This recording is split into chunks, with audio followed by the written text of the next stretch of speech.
Hello everyone, welcome back to another explosive episode of NuclearRevenge, the series where justice isn't just served, it's obliterated. Here we dive into the most extreme stories of revenge, the kind that scorches earth and leaves no bridges unburned. Today I've got 3 jaw-dropping tales that redefine payback.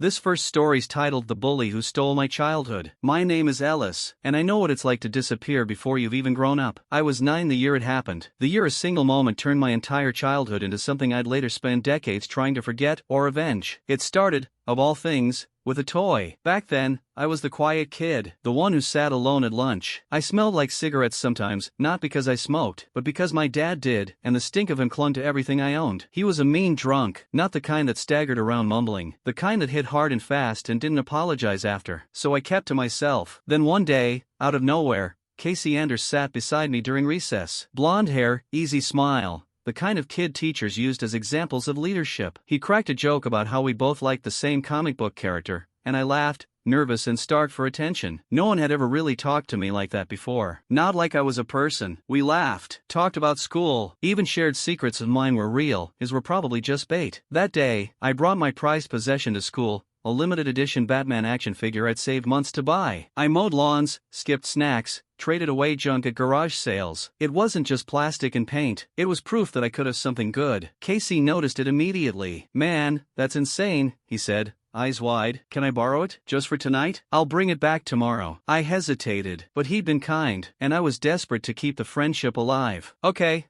I said, "tomorrow." He gave me a fist bump like we were teammates. But the next morning? Nothing. He avoided me completely, acted like I didn't exist, and when I finally worked up the courage to ask about the toy, he tilted his head and said, "What Batman? You didn't give me anything. Maybe you dreamed it." My blood turned cold. I told the teacher, who shrugged and said maybe I shouldn't bring toys to school. I begged my dad not to get involved, terrified he'd make it worse. Then came the rumors. Casey told everyone that I confessed to having crushes on half the girls in class. Worse, he told them I'd said things, filthy things, stuff I didn't even understand yet. The girls started giggling behind their hands, then whispering, then staring like I was a bug they wanted to squish. I went from invisible to radioactive. They threw stones at me on the walk home. Someone dumped my backpack in a toilet. I tried to keep my head down, tried to pretend I wasn't hurt, but that year broke something in me. Eventually, we moved. A new school, new kids, no Casey. Things got better, slightly. I made friends, toughened up, learned how to fake confidence. In high school, I started lifting weights. In my 20s, I bartended in clubs where I learned how to read people, how to wear masks, how to hide the way I flinched when someone raised their voice. I became an electrician. Later, a plumber too. Started my own business.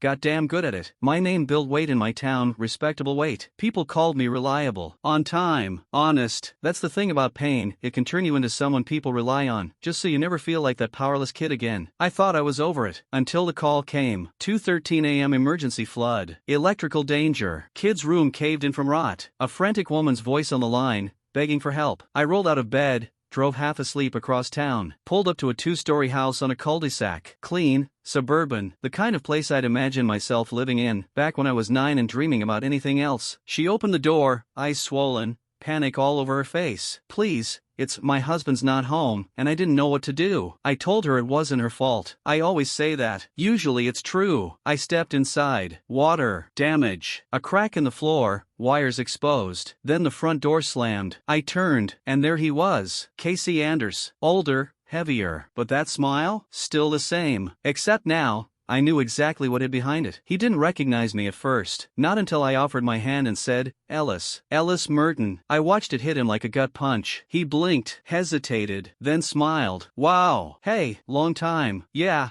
I said, "but don't worry, you're in good hands." Casey left about an hour after I arrived, still clueless about what was coming. He barked a few complaints about how long it was taking, demanded a ballpark quote, then smirked when I told him I needed more time to assess. His wife, Julia, looked like she'd been crying for hours. He snapped at her in front of me, told her she was lucky the house didn't explode while she messed around with the washing machine. She didn't argue, she just lowered her eyes. I watched the whole interaction quietly, not saying a word. When Casey was gone, I walked the house with Julia, notepad in hand. I asked careful questions. I studied the renovations. Then I spotted the real issue. The pipes weren't just broken, they were illegal. The wiring? A fire waiting to happen. The house additions? Not city approved. Not by a long shot. I asked who'd done the work. She hesitated. "My husband," she said, "and a friend of his, to save money." I nodded like I was impressed. But inside, something began to sharpen. Here it was, the crack in the armor. Julia kept apologizing. I told her what I always tell scared people: you did nothing wrong. You asked for help,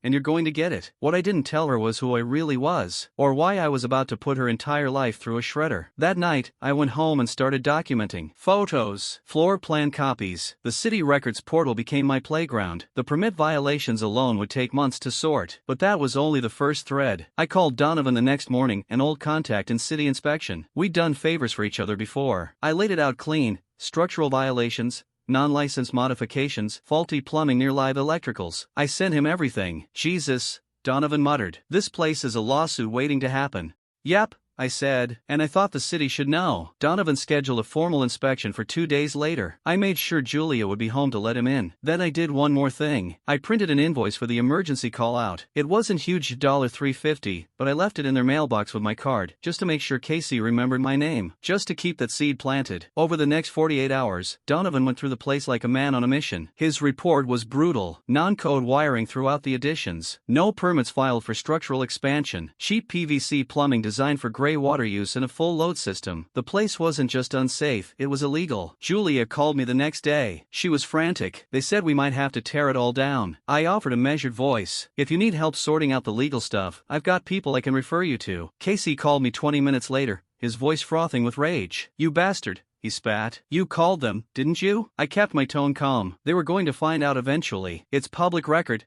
Casey, I trusted you. There it was, the sentence I'd waited 25 years to hear. I wanted to laugh. I didn't. Instead, I said, I'm just doing my job. He cursed, threatened to sue. I let him scream. When he ran out of breath, I said one final thing before hanging up. Maybe you imagine trusting me. People do that sometimes. Then I ended the call. The next few days were a blur. Word got around fast: our city isn't big. When Casey tried to go on Facebook and rant about vindictive contractors, people responded with their own stories. Stories about how he shortchanged vendors, threatened neighbors, bullied coworkers. Turns out, I wasn't the only ghost in his closet. Julia filed for a construction bond release. The cost? Just shy of $900,000 in reconstruction and penalties. She called me crying, not out of fear, but relief. He's unraveling, she whispered. I've never seen him this scared. I didn't say it aloud, but I thought, good, that's where it starts. Because the real price? It hadn't even come due yet. It didn't take long. 2 weeks after the city's report landed, Casey lost his refinancing application. Turns out lenders aren't eager to invest in a house that might collapse. He tried to bluff his way out of it, told Julia they'd fight it in court, that it was just red tape. She didn't believe him. She called me again, not to ask for help, but to thank me. I don't know what you did, she said, but it's like the mask finally slipped. It wasn't a mask, I wanted to tell her. It was a mirror. He was just seeing himself clearly for the first time. But I kept it simple. I'm glad you're okay. 2 days later, she left him, took the kids, moved into her sister's. She never called again. I thought maybe that was it. Maybe that was enough. But then Casey called me. It was a Thursday afternoon. My crew was halfway through a job, and I was elbows deep in a crawl space when the phone buzzed. I recognized the number immediately. Part of me wanted to let it ring, but the other part, the 9-year-old still holding that empty lunch tray in a crowded cafeteria, answered. He didn't yell this time. Why? He asked. Just that. I leaned against the side of my truck and let the silence stretch before answering. You remember 3rd grade? I said. He didn't speak. I knew he did. You remember the Batman figure? More silence. You took it. Then you lied. Said I imagined it. Then you made sure I never forgot how stupid I was for trusting you. He breathed heavily, like he was trying not to say something ugly. I let him stew. You ruined my childhood, Casey, not because you stole a toy, but because you taught me people only smile when they need something. You taught me not to trust kindness. That lesson cost me more than anything you've lost. He finally spoke,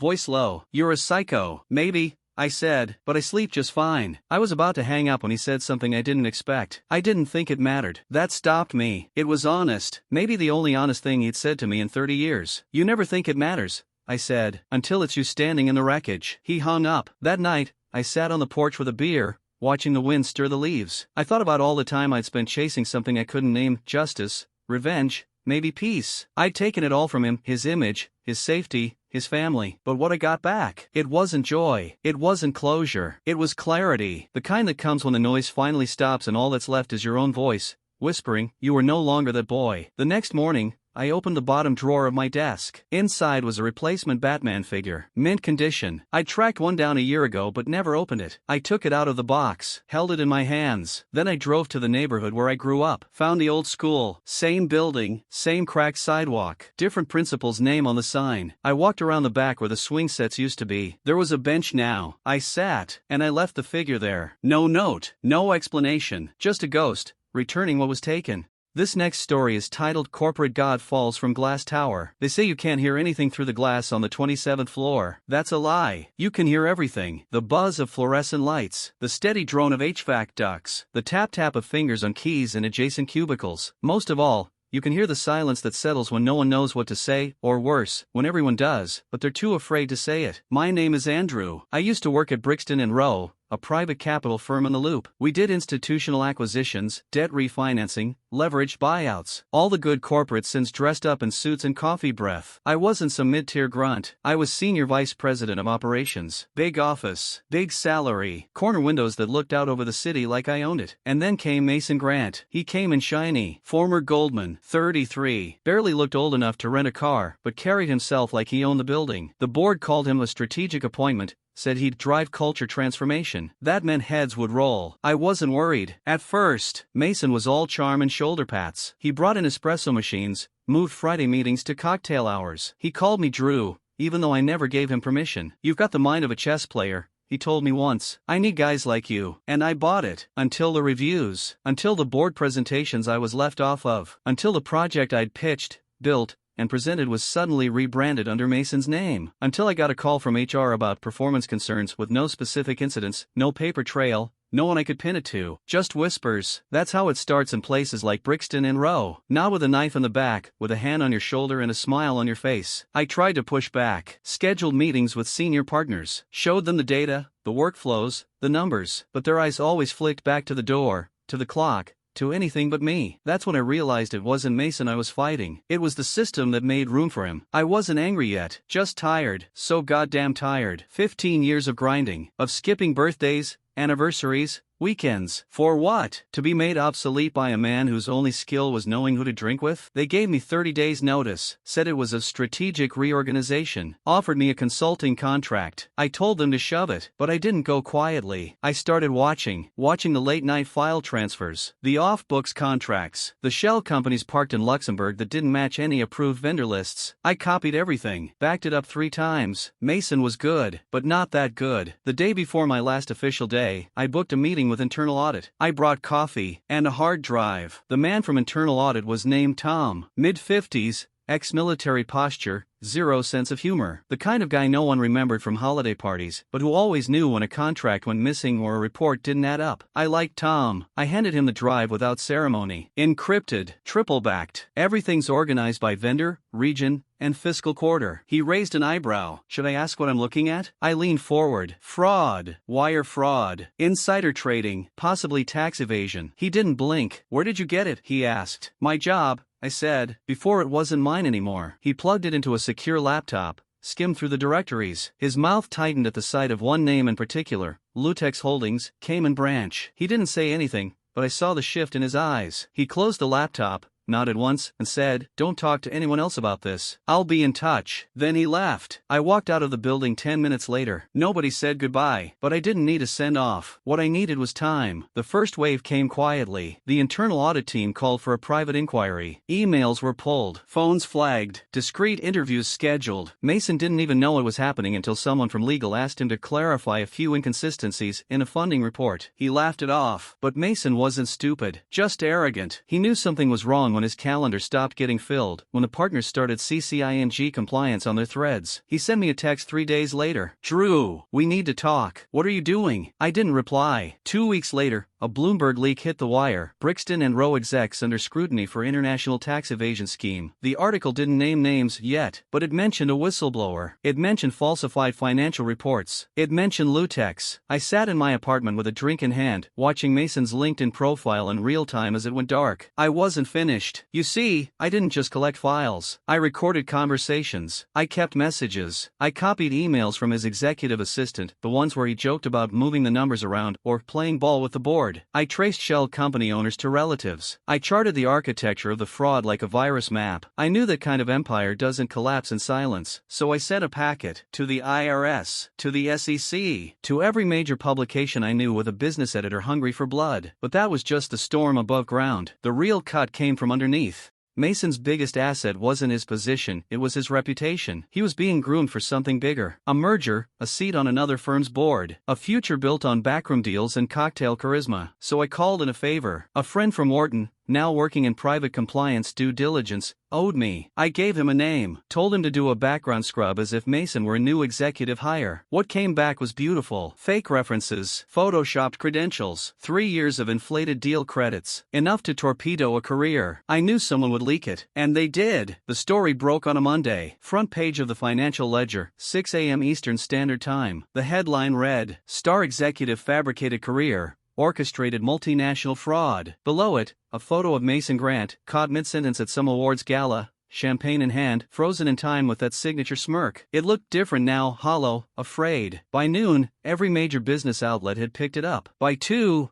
Brixton and Rowe had released a carefully worded statement. "We are cooperating fully with investigators and conducting a comprehensive internal review." Translation, "We're burning the evidence and throwing him to the wolves." The next day, Mason was escorted out of the building by 2 compliance officers and a firm-faced HR rep. He didn't shout, didn't fight, just walked with his head down and his coat folded over his arm like a man heading to his own funeral. I watched the video leak that evening. There was something poetic about it, seeing him walk through the same lobby where he once strutted like a prince. I paused the video and studied his face. For the first time, he looked real, like a man who finally understood that not all power comes from above. Some of it rises. Weeks passed, then months. Brixton's stock dipped. Settlements were paid. A few partners retired early, but the firm survived, as these places always do. The building kept buzzing. The espresso machines kept humming. New people filled old chairs. The game continued, but not for Mason. The SEC filed formal charges. The IRS launched a separate inquiry. He tried to pivot, said he'd been framed,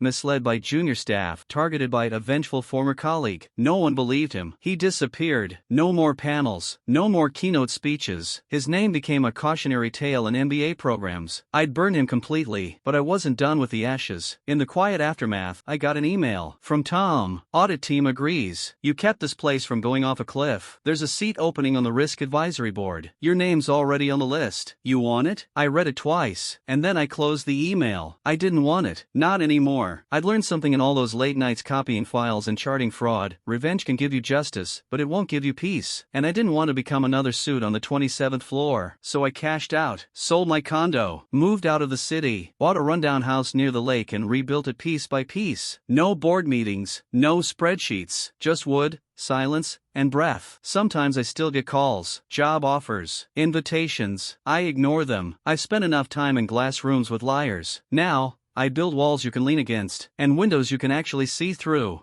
This last story is titled "HR's Favorite Became HR's Worst Nightmare." I wasn't always a man who plotted. Before everything went sideways, I believed in loyalty, in hard work, in rising through the system, not dismantling it. But that was before Arden Langley, before she reminded me that even in legacy companies built on generations of sweat, the rot always finds a way in. I started at Burnett Forge right out of trade school. Heavy industrial work, metal processing, press lines, laser forming. The kind of place where your ears ring after every shift and your boots feel welded to your feet. I liked it. It was honest, rough around the edges, but predictable. My first supervisor, Glenn, was old school. No nonsense, fair, gave you hell when you earned it, respect when you deserved it. He saw something in me early. Within 6 months I was promoted to crew lead. Within 2 years, I was unofficially running 2 production lines, troubleshooting bottlenecks, managing schedules, and smoothing out labor disputes before they reached the union stewards. When Glenn was promoted to plant manager, he pulled me up with him. That's the kind of man he was. Lifted people, never pushed them down. So when he told me there was only one open spot left and it would mean reporting to Arden Langley, I took a breath. "She's unique," Glenn said carefully. "Bright, driven, but you'll need to be smart around her." That should have been my first warning. Arden had the kind of resume you frame. Ivy League, MBA, Diversity and Inclusion Committee Chair, published in Forbes on modernizing industrial leadership. Her face was literally on our internal website under Future of Management. And she was poison. It started subtle, passive-aggressive emails, snide remarks in meetings about how old processes held us back. She'd ignore your ideas in a meeting, then present the same ones to upper management a week later as her own. She kept her nails perfectly manicured, her clipboard spotless, and her smile sharpened like a blade. The supervisors under her were nervous wrecks. One quit. 2 others were constantly written up for procedural misses that didn't exist until she decided they did. She operated like a queen in a hive she didn't build. The workers hated her. The supervisors feared her. And HR adored her. I survived the first 6 months by keeping my head down and doing the actual work. I handled overtime, ran safety audits, wrote procedural handbooks on my own time. Arden took credit for all of it, but I didn't complain. Not yet. Then one of my crew was written up for insubordination. I asked to see the incident report. There wasn't one. I checked the logs. Nothing. When I asked Arden about it, she said, sometimes it's not about what's written down. It's about the vibe,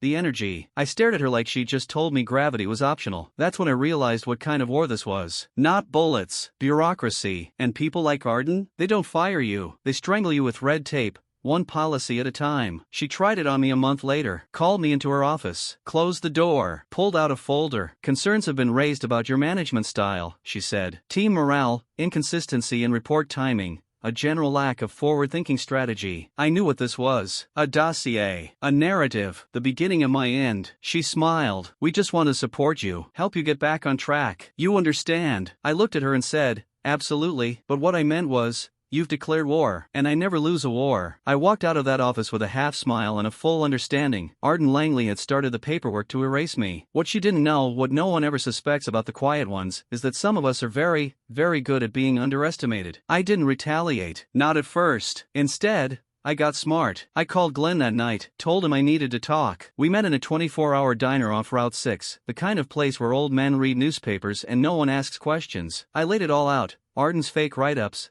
the made-up morale concerns, the missing documentation. Glenn listened quietly. Then he sighed. She's got the board behind her, he said. They think she's the answer to their diversity problem. Anyone who questions her gets tagged as part of the culture issue. He shook his head. But if you give me something real, something that makes it impossible to ignore, I'll back you. That was all I needed. I went to work. First, I built trust, took the other supervisors out for drinks. One by one, I let them talk. And when they finally did, it came pouring out. Arden had been forcing them to falsify shift reports, to bury safety violations, to sign off on undocumented equipment usage, all to make her metrics look flawless. She hadn't just been toxic, she'd been reckless, and every reckless act left a paper trail. I coached them to start documenting everything, privately, paper copies, no emails, no digital fingerprints Arden could trace. I told them to keep it all under lock and key until I said otherwise. Next, I started catching Arden in the act. I'd overheard her once telling a contractor to skip a pressure test to speed up production, so I accidentally let a maintenance request route to the wrong department. The error triggered a deeper audit. They found that 2 machines were running on a bypassed safety protocol. That audit ended up on Glenn's desk. Then I flagged a supplier discrepancy in a materials invoice Arden had personally approved. Nothing major, but it raised a red flag in accounts payable. They looped in legal,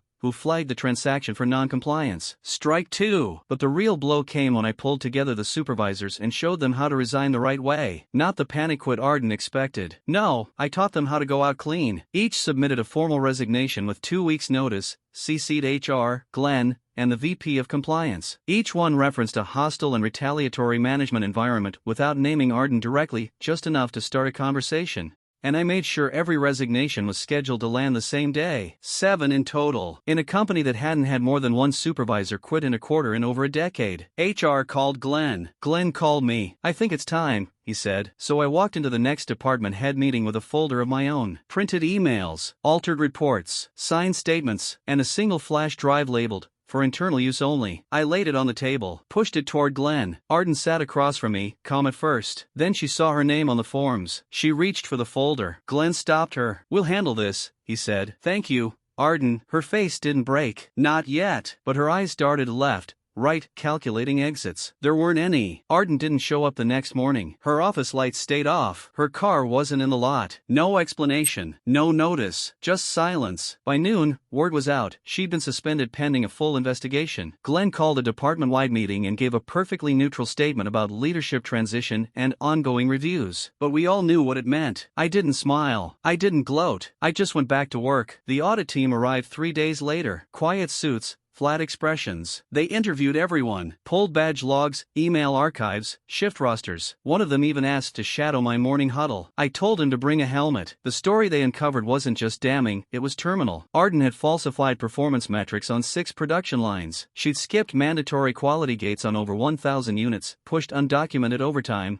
and manipulated safety records to hit her quarterly KPIs. One of her emails even joked about creative math when closing a budget report. Then came the retaliation logs, anonymous tips to HR that had been buried or never documented. The quiet firings, the supervisors pressured into silence. All of it was traced back. Every document, every step. She was finished. Corporate's initial instinct was to offer a settlement, a quiet exit. Arden, after all, had been their poster child, young, diverse, articulate. She checked all their branding boxes, but when they brought the file to legal, they were told something they weren't ready for. If this ever goes public, you're going to need to prove you didn't know. That shut it down. The severance was revoked. The company filed a formal termination for gross misconduct and initiated legal proceedings to reclaim performance bonuses. They cited fraud, negligence, and endangerment of company assets. The final nail came from the union. They caught wind of Arden's actions and contacted their national reps. A class action suit was being discussed. Workers who'd been written up, safety procedures bypassed, hours unpaid. The damage was spreading. One by one, Arden's name was scrubbed from internal portals, her articles taken down, her photo pulled from the hallway wall of future leaders. She disappeared like a vapor trail. I heard rumors that she took a job in another state, that she tried to sue for defamation and got laughed out of the room, that she sold her condo and moved in with her sister after the settlement negotiations collapsed. But I didn't chase the story. I didn't need to, because justice isn't loud. It's the absence of the thing that once stole your air. And now, the air was clear. The department stabilized. Turnover dropped to record lows. Glenn promoted one of the supervisors I coached during the takedown. The line workers got their raises. Safety ratings climbed. I stayed in my role. Quietly, people asked if I'd take Arden's position. I told them no. I didn't want her desk. I just wanted to make sure no one ever sat in it like she did again. Because some ghosts don't haunt to scare, they haunt to warn. And I intended to be the kind of ghost the next Arden would see the moment she tried to fake a smile and say,